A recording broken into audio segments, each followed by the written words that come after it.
So let's talk about imposter syndrome, because it really is a sneaky little bugger.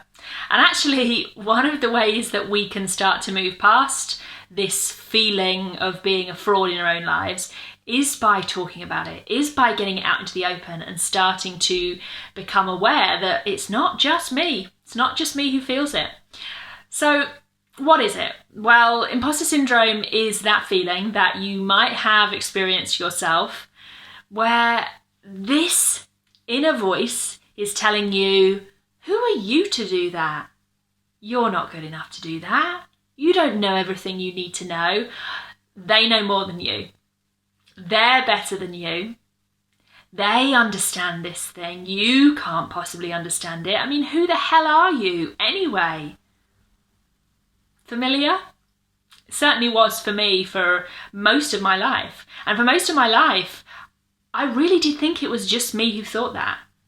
I don't think I even truly acknowledged those voices. I don't think I even truly heard them in all their glory. I just kind of felt them.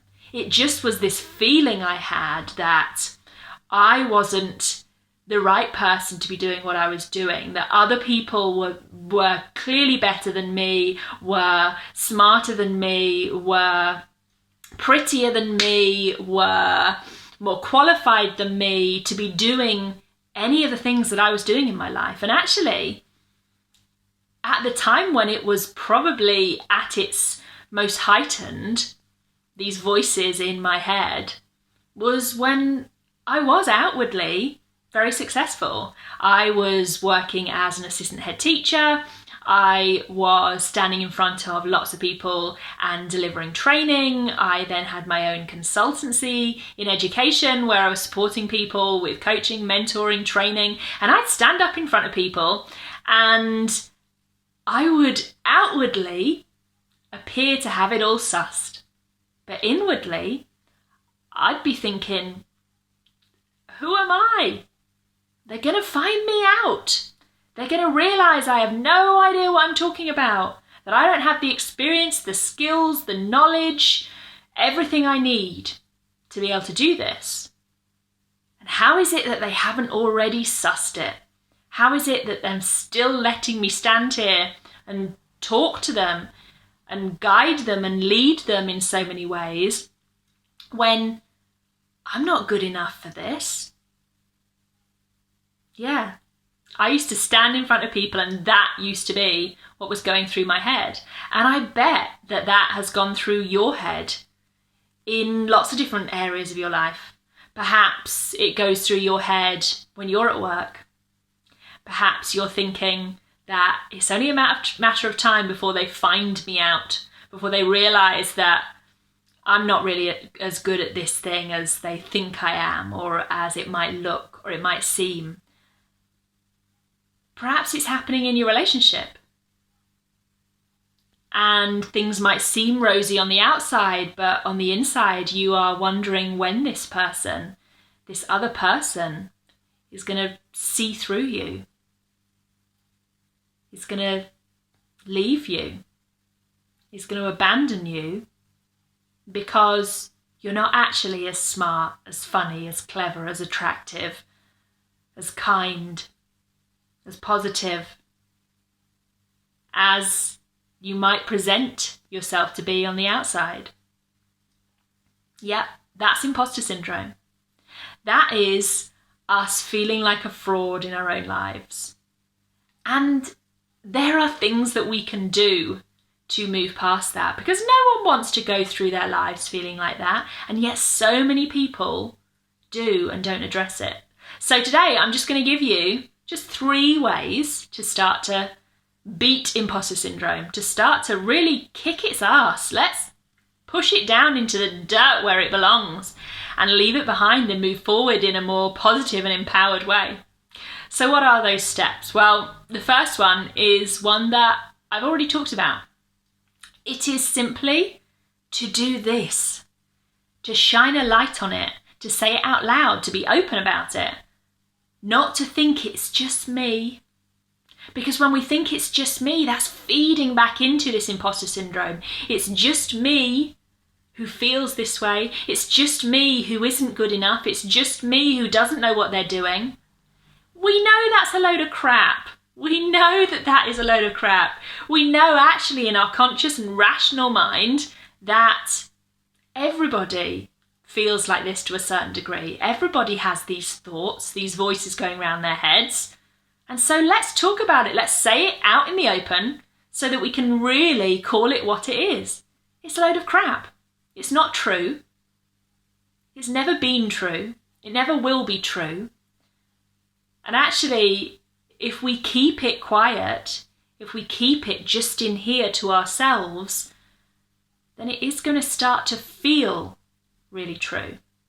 So just by saying it out loud, shining a light on it, it really does take a lot of that weight out of it.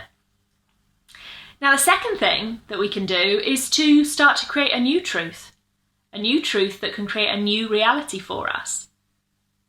So it's our unconscious mind that is throwing these thoughts to us, and they're thoughts that come from beliefs we hold that then create and feed into habits and patterns and systems that we seem to run on in our daily lives. And so one of the things we need to do is we need to start to look into how we can talk to our unconscious mind to say thanks. Thanks for trying to protect me, because that's all that it's trying to do. Our unconscious mind's job is to try and protect us, to try and keep us safe. And so often it's giving us these thoughts because it thinks that's a way to keep us from getting hurt, from taking risks. And of course it is. But what we need to do is we need to remind our unconscious mind that it's okay. Thanks for trying to protect me with that thought, but actually I am good enough. I am okay. I am equal. It all will be okay.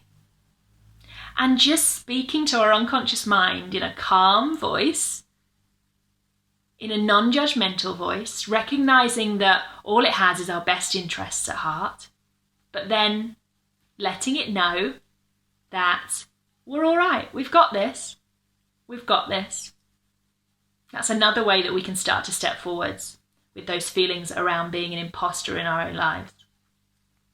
And then the third thing is to really start to step into your purpose.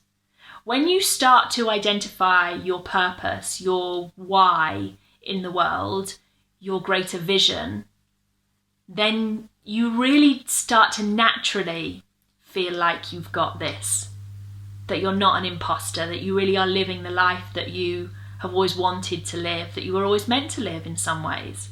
And so I want you to ask yourself these three questions. Firstly, who is this new empowered me?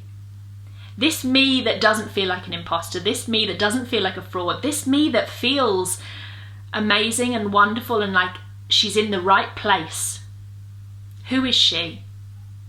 I want you to really think about who is she or who is he?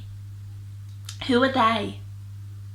And then what fills her with joy? What does she love? What's she passionate about? What does she get excited about? And then the last question, what's she good at? What are her skills, her strengths, her abilities? And when you start to combine all of those things together, you start to really see your purpose, your why. And then I want you to start to live as that person. Be that person every day.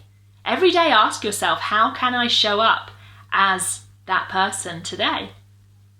So, shine a light, create a new truth, and step into your purpose. 3 ways that you can start to kick imposter syndrome's ass and move forwards in a more empowered way. I'd love to know what ways imposter syndrome shows up in your life. What the voices in your head say to you are going on that aren't really true. And I'd also like to know, what one thing are you going to do today so that you can stop feeling like a fraud in your own life, even if just for the day?